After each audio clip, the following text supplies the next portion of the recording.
So brother versus brother, cousin versus cousin, father versus son, all fighting across an imaginary line called the border. This isn't a tagline of a movie. It's something that actually happened in our country 160 years ago, from 1861 to 1865, and that was our Civil War. According to the official stats from the National History Museum of American History, 3 million Americans fought, 500,000 died, and over 400,000 were left injured for life. And then we have to ask ourselves, what have we really learned since then? Have things actually gotten better, and have Americans actually become united? That was to save the Union, but the Union has been saved. If anything, the Union's gotten worse. Socially, we see that happening with everyday Americans just hating each other. That polarization, that fragmentation, just fractured. Americans hating each other just because of what they marked on the ballot, whether it's D or R or whatever. Even if you're apolitical, because I will tell people myself, I'm like, I don't care about, I hate both parties, this and that. But I'll talk to someone that's a Democrat, talk to someone that's a Republican.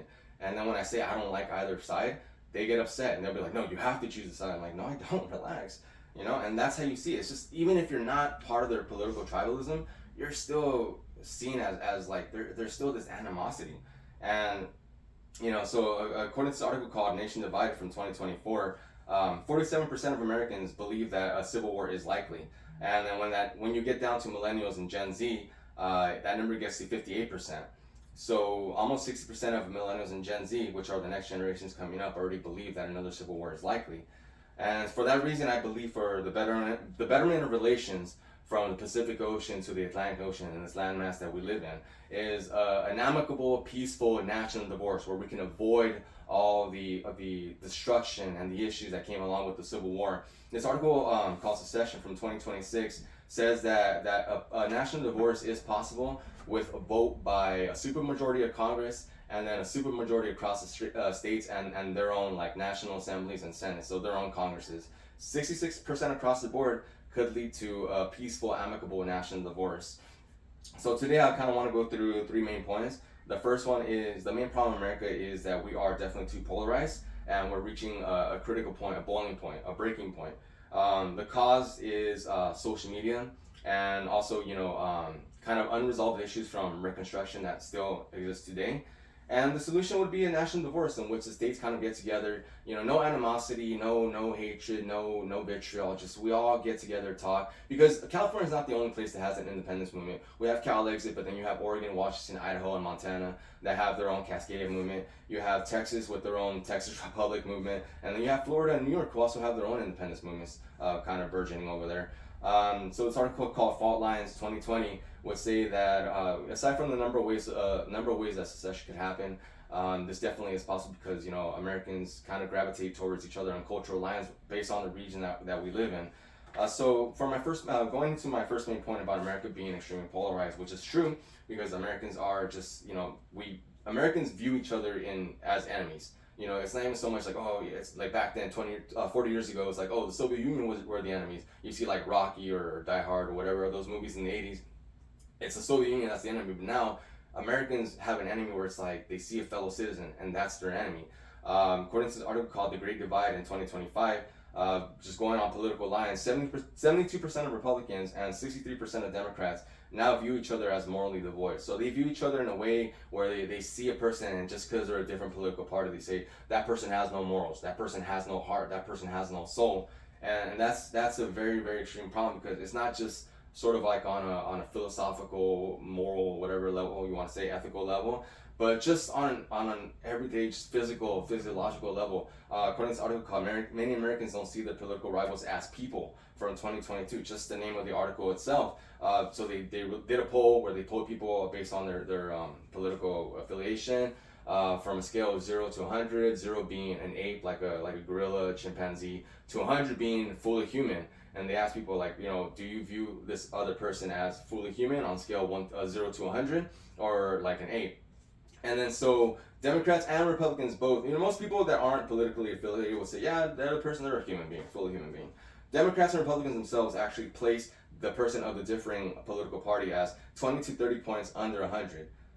If you look at another person, you're supposed to say they're fully human. That kind of dehumanizing language, it puts them as subhumans and it just makes them, that's the wrong way to look at anybody.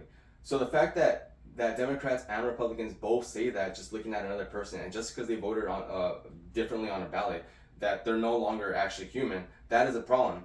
And of course, going into my next point is, the causes of this are still those unresolved issues from the Civil War, like Reconstruction that we see today, that urban-rural divide, and then of course social media. Social media is a very huge problem.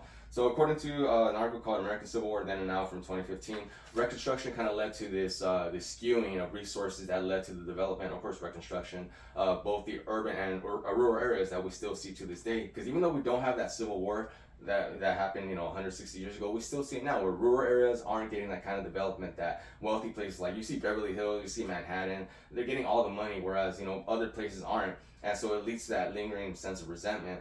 And social media, of course, fuels that, because from this article called Rage Clips from 2024, it fuels that with engagement and algorithm just pushing and pushing. You're gonna see an article, you're gonna engage with it, like it, blah blah, and then you're gonna refresh your feed. At first, it starts showing you things that you agree with, but then it's gonna start showing you things that you disagree with, because more people are likely to engage with things they disagree with than they actually agree with, because people like to argue, especially Americans. They love to argue. I deleted my Facebook, but when I used to have it, I would just go on and it's just full of comment sections of people just hating on each other, just constantly telling each other the worst things, just dehumanizing each other, hoping that like a civil war actually happens. People actually do that on social media, hoping that a civil war happens so that they can see their own fellow American citizens die. That's just insane to me.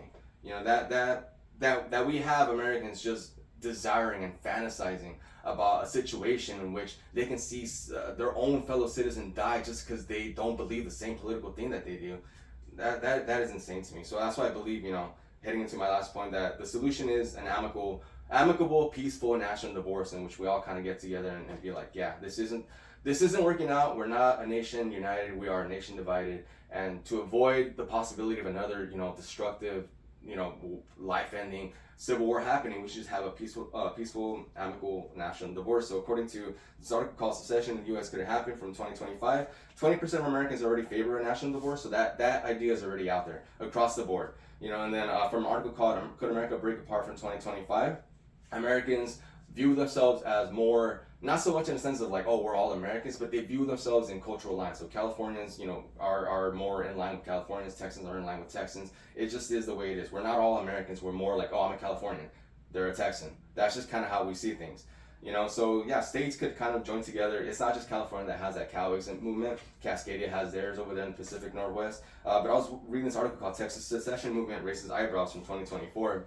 And I just kind of like seeing how other states are also, having this conversation, and they're having the exact same conversations that we are. So I just figured, why shouldn't we all just kind of instead of arguing and this and that, why don't we just sit down together and be like, we should do this. We should just peacefully split up, because if we keep on going down this road, there's no way we're not going to avoid another civil war. We're going to have one.